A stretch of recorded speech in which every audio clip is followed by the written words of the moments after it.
Okay, I'm hearing a lot of discouraging talk that summer's over. And I can tell you right now, it is not. We have another month ahead of us of summer. And there is one great way to remind yourself that it's summer. We are going to do a classic summer barbecue. Grilled corn, a potato roasty. One of my favorite things, my ongoing series of always cooking sort of unusual cuts. Last time we featured a bavette. This is called a sirloin dollop. There's a great butcher shop up the street called Vince Gasparo's, and they cut these. It is the end of a loin, right where it meets the sirloin. It's got a huge fat cap. It's thick, really well marbled. And I'm going to show you how to cook it, because when you know how to cook a difficult cut, premium cuts are really easy to cook. Let's get going. So we just want to salt this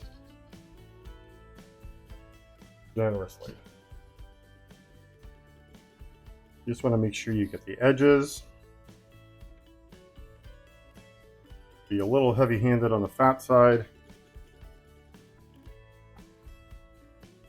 And we're just going to let that rest for about 20 minutes before we get it on the grill.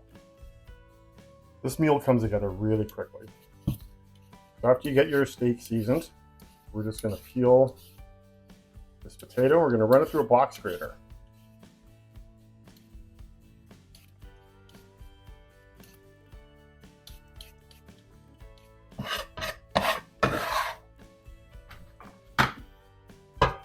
You're going to want about one potato for every 1 to 2 people, depending on their appetite. A potato roasty can make a pretty big sort of potato pancake. And well, I find someone can eat a whole potato. When it turns into a roasty, your appetite sort of magically decreases. So we're just going to do the one today. And all you want to do is just use the big holes in the side of the box grater and just watching your fingers. Run that up and down.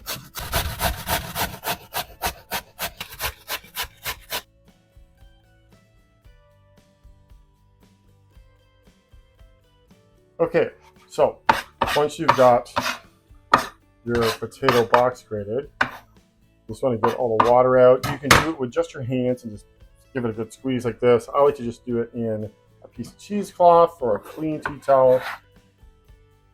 Get everything on top of there.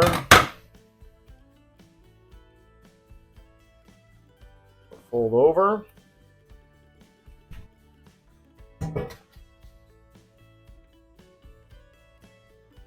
With a bowl or any kind of a hotel pan, and just give this a squeeze. And you can see, get all that water out. And you can just leave it aside until you're ready to cook. Okay, so there's so many different ways you can do corn. Obviously, you can just peel the husks and boil it in water or salty water, like anyone normally would. I like to just, I'm trying to do everything on the grill today, so I am just going to carefully maintain the integrity of these husks and get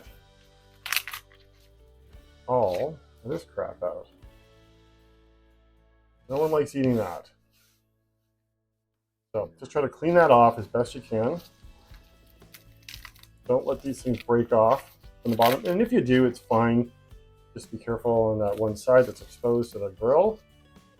That's it. You can soak this in water. This one's pretty moist, so I'm just going to leave it as is.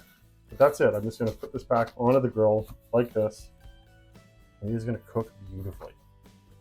Typically, I think people kind of overdo it with pepper a bit, so I don't typically put a lot of pepper on when I'm barbecuing steak. This one really felt like it was just screaming for some pepper, so I just seasoned it both sides, kind of rubbed it all around, and I gave it a nice little coating of olive oil as well.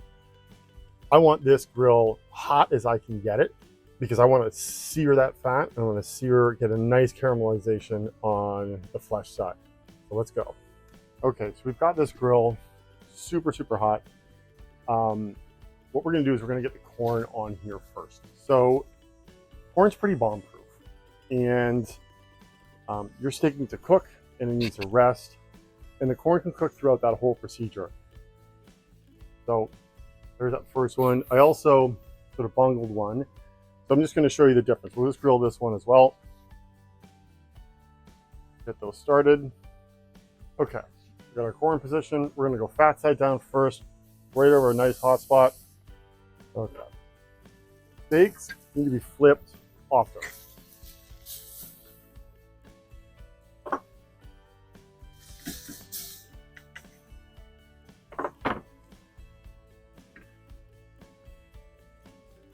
The flames come up on a charcoal grill. Best thing to do is just snuff it out. Give it a little burp before you open it. There we go. Okay, you can see we're already getting a nice crust on that. Let's let this ceramic egg do its trick. These things are so great because they just radiate the heat back down into the flesh of the meat. Typically when you're cooking food on this, whether it's steaks or holiday turkey, you can reduce the amount of cooking time simply because these things have so much heat that just pushes back down into the flesh of the meat. It really can speed up cooking time.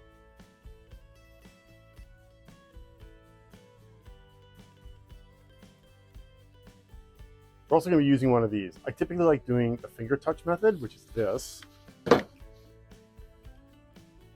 If you take your fingers together like that, that is rare. Medium rare, medium well. When you get used to that, you don't really need the temperature gauge, but they're great to have just, honestly, in case you're not paying attention, and you want to just give it a quick reading, they're fantastic. Okay, make sure you give the corn a little turn. This one I'm going to let some char form on the kernels for that open one, which I completely screwed up.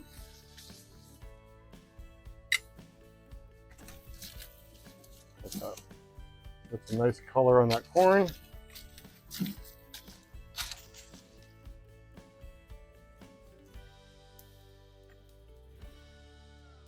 These dollops too, they have a really thick side and a thinner side, and standing it up on the edge like that really lets it start to cook up here and like give that side a break.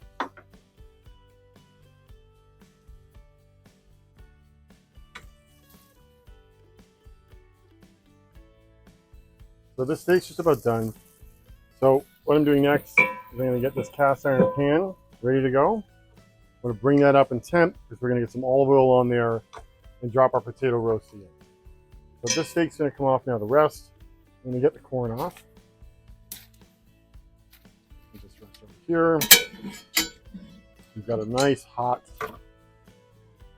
cast iron pan on the grill. You can do this on the stove as well, but and we just want to do all of this, as much of this as we can outside.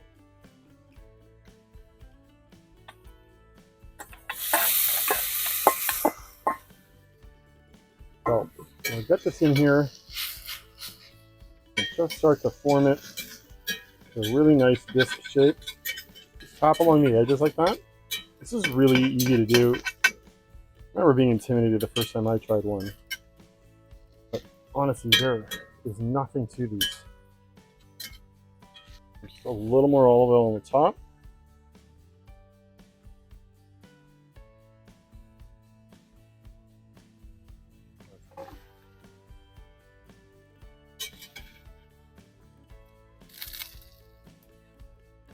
So you want to come underneath the roasty on the side that you're going to flip from. You come up through the middle, you have a tendency to break it.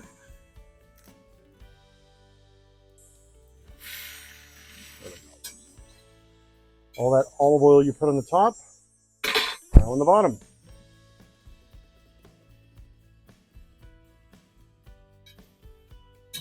Okay, let's take a peek.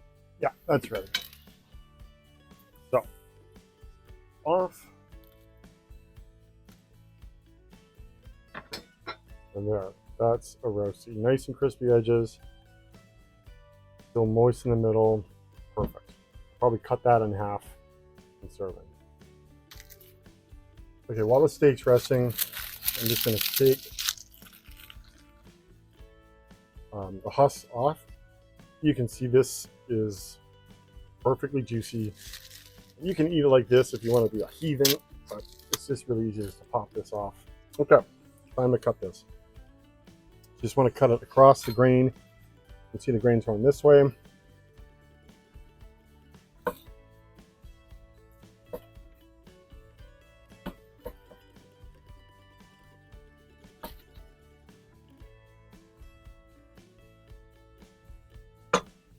Okay, now we're just going to take this Rösti, cut that down the middle, and let's plate.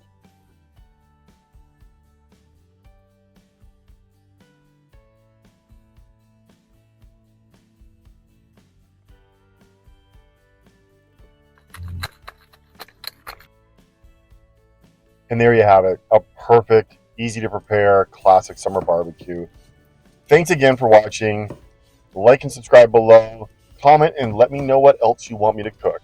I will be happy to do it. Peace.